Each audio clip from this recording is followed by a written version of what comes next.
First to go was opener Peter Bowler, caught by Bayliss in the slips for 7 off the bowling of Gilbert. Visitors were 1 for 24.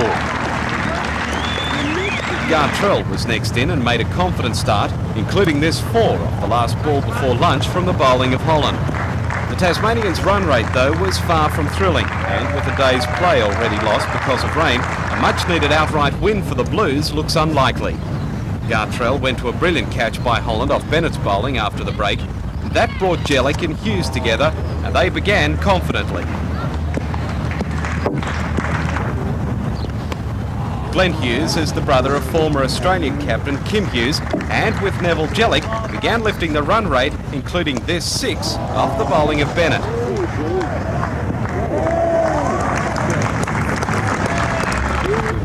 But the Blues also let chances go in the field, including this drop catch from the bowling of Dave Gilbert. The Tasmanians continued to attack with both Jellick and Hughes bringing up their 50s before the tea interval.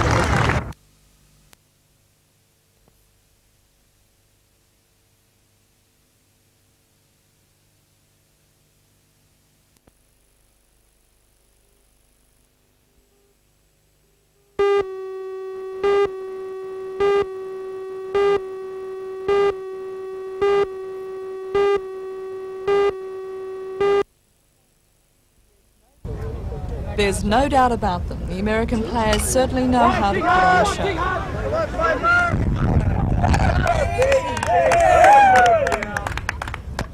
show. This team from Southern California are in Australia for a 2-week visit, playing teams all the way down the eastern seaboard. The team is made up of college students from the sunny state who wanted to sharpen their skills in the American off-season, as well as enjoying the opportunity of seeing another country. But the benefits aren't all one way. The New South Wales country team also appreciated the practice. We're using it basically as a trial game for our country team that's going to the Australian Championships, which will be held in Lismore in 2 weeks' time. Most of our side is here this weekend, but we've got some of our players from the Gosford area who can't be with us because they're playing in their local competition at the moment.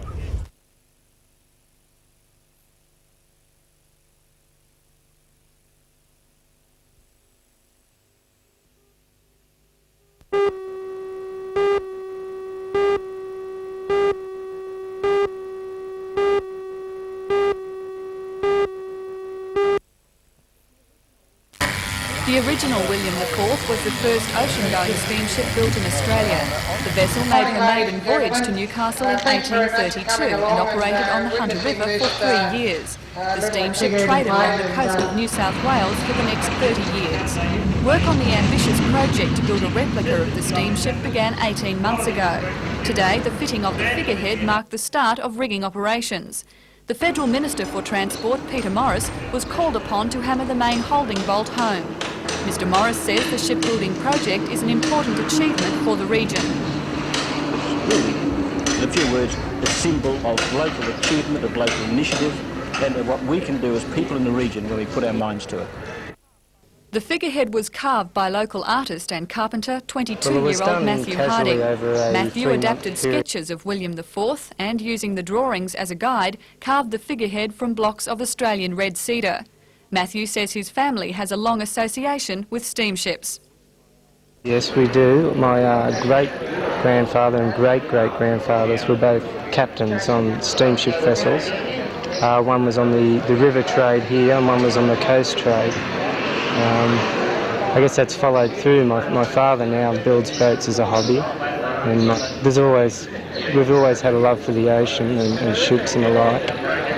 With the fitting of this figurehead, the project is now ahead of schedule. It's hoped the steam engine and boiler will be installed by March and the vessel ready for launching in late September.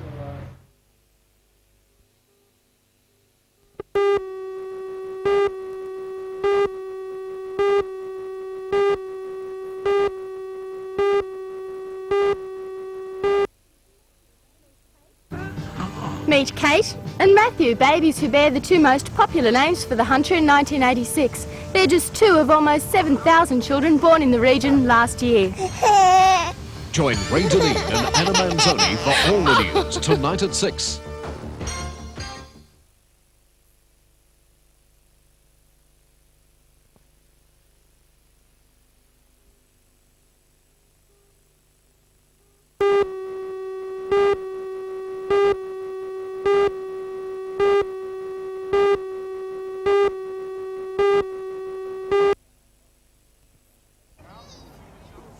Lyell Lakes during the summer holidays, a haven for thousands of tourists and one of the most popular waterways in the state. As part of a campaign to increase boat safety awareness, the Maritime Services Board and the National Parks and Wildlife Service have joined forces here and in other parts of the state to give advice and assistance to boat users. This caravan travels New South Wales as part of that continuing education program. Probably the most radical innovation in the campaign for boating safety is the introduction on a trial basis of helicopter patrols of the state's waterways. Lyell Lakes was chosen as the first area to be patrolled because of its popularity, and the chopper has already proved its potential by helping in 2 search and rescue operations since last weekend. If the chopper proves cost effective, it could be introduced on a permanent basis. And as part of the state's Waterways Improvement Program, a mobile sewage collection barge has begun operations on the lakes.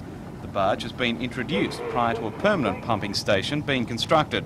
State Manager of the Recreational Boating Service with the MSB, Derek Webster, says these initiatives are designed to increase the public's boating enjoyment. The board saw a need for a division called the Recreational Boating Service to address the needs specifically of about 336,000 customers, and we believe for their registration and licence fees that we provide facilities both in a tangible sense and in the management sense. And we're using the helicopter as part.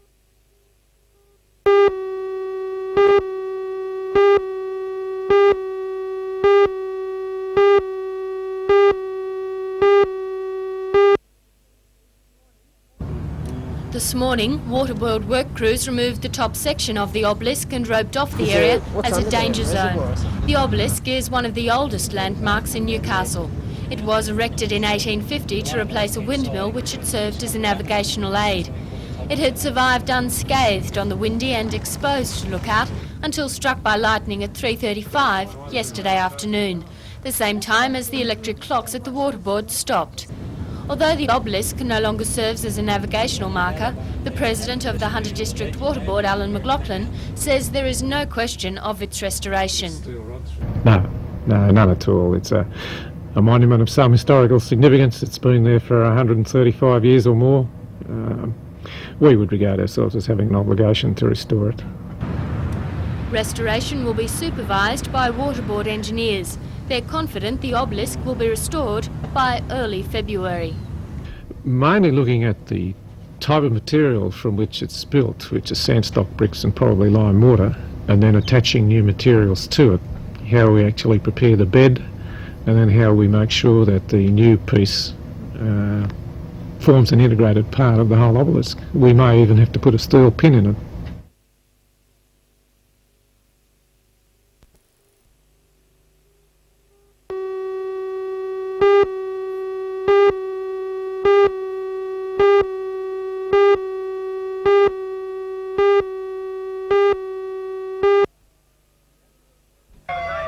The ambulance service put on an eye-catching grand parade down the main street of Stockton today as part of the open day at the local ambulance station to welcome their new acquisition. The parade included many vehicles, from the new emergency supply unit through to the rescue teams. At the ambulance station, a large crowd was on hand to look over the facilities and the new $74,000 four-wheel drive ambulance. It's been placed at Stockton for accidents that occur on the long and relatively inaccessible beach. Ambulance officials say it's an important acquisition for the Newcastle area and that it will also be used in other areas if it's required in emergencies. The identity, Billy B. Safe, who is being used by the ambulance to convey their message to children, was talking to the many youngsters at the open day. The rescue helicopter made a brief appearance and the rescue units turned on a simulated car accident to show what they can do and to show the public how they can help in those serious situations.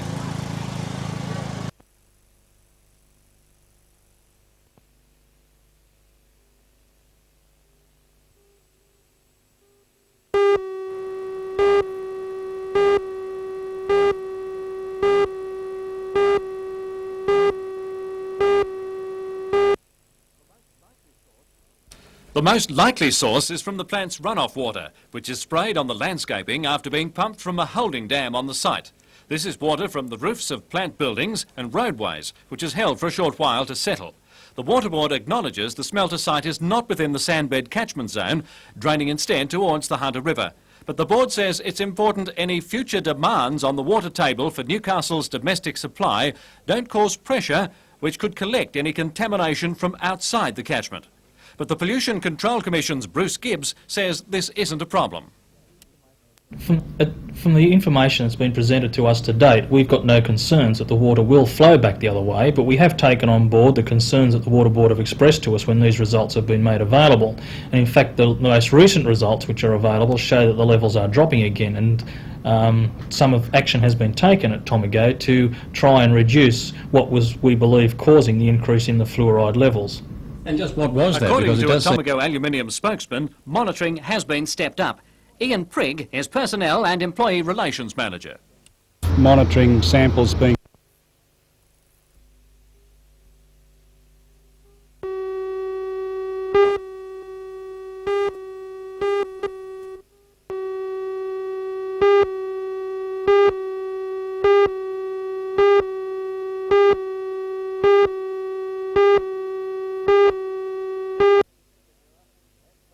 vision mirror, and the overall winner will be the driver that accumulates the most points from the two heats run last tonight, and the final that's run tonight, with 10 points available to the winner 9 for second, and so on down to 1 for 10th place. A number of drivers are still well in contention. The current leader is the Canberra Mazda driver Peter Bink, who has a total of 15 points from a third and fourth place. Local driver John Pine is next with 13 points from a seventh and a second place. Next is Stu Robertson with Kenny Johnson fourth. John Pine will be a busy boy tonight with the third and final Super Sedan Test match against the Americans also on the card.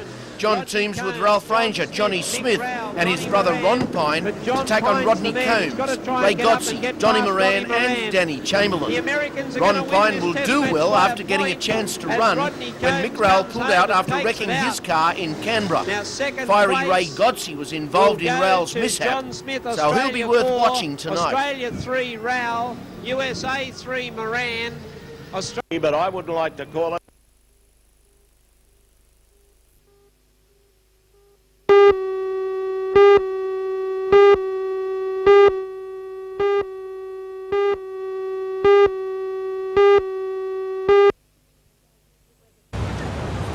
The weather proved to be Australia's best, and most people enjoyed the celebrations from the vantage point of the beach.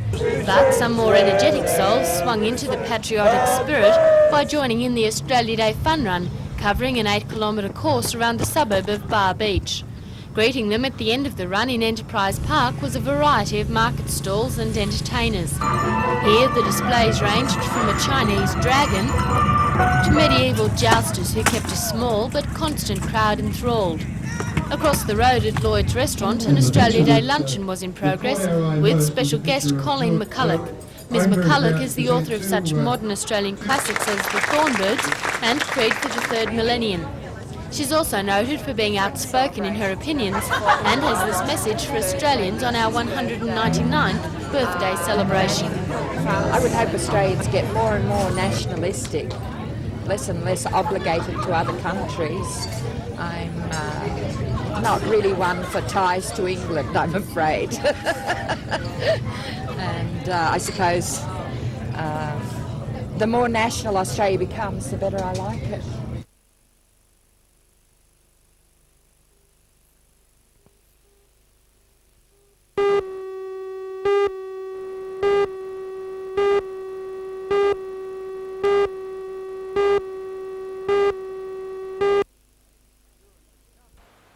Doohan's encounter with Yarra had travelled with service until the 8th game, and then Doohan started to produce some winners. They kept on coming.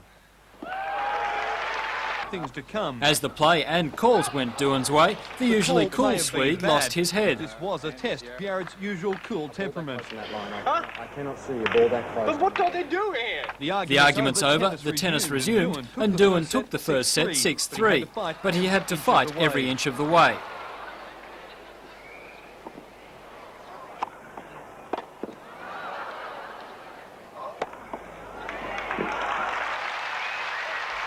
Yarra, once ranked 6th in the world, came back to take the second set 6-3, but in the final set, Doohan sealed the match with a 6-1 scoreline. In other matches, Wally Masur defeated Laurie Warder in straight sets, while number 1 seed Miloslav Machir beat 16-year-old Jason Stoltenberg.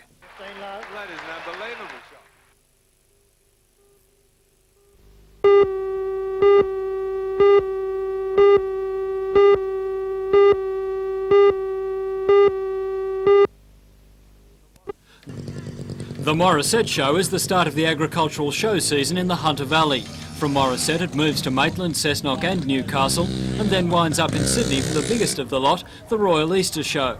Thousands of people have travelled to Morisset this weekend, either as competitors and exhibitors or simply to go along and watch. There was a small sideshow alley to keep the youngsters entertained, but for the majority, the animals and the ring events were the main attraction. Exhibitors have come from as far north as Tamworth and Armidale, west as Mudgee and south as Sydney and Wollongong. The show mixes horticulture, agriculture and arts and crafts. In the ring, show jumping, stock horses, poultry and goats have been popular, and the organisers say this has been one of the best shows in years.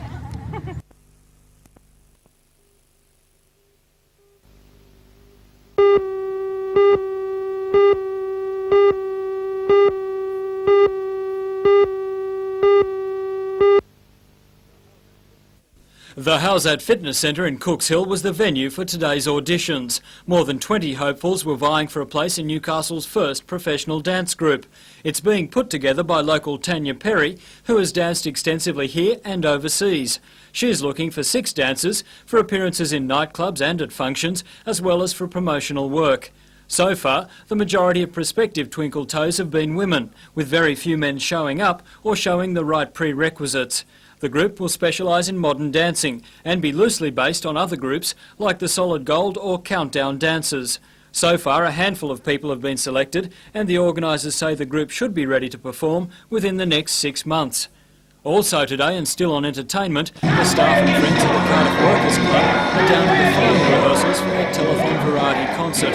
The show goes on at the Cardiff Workers on the 10th and 11th of February, and the organisers are hoping to raise in excess of $10,000 for the telethon beneficiary Hunter Life Education.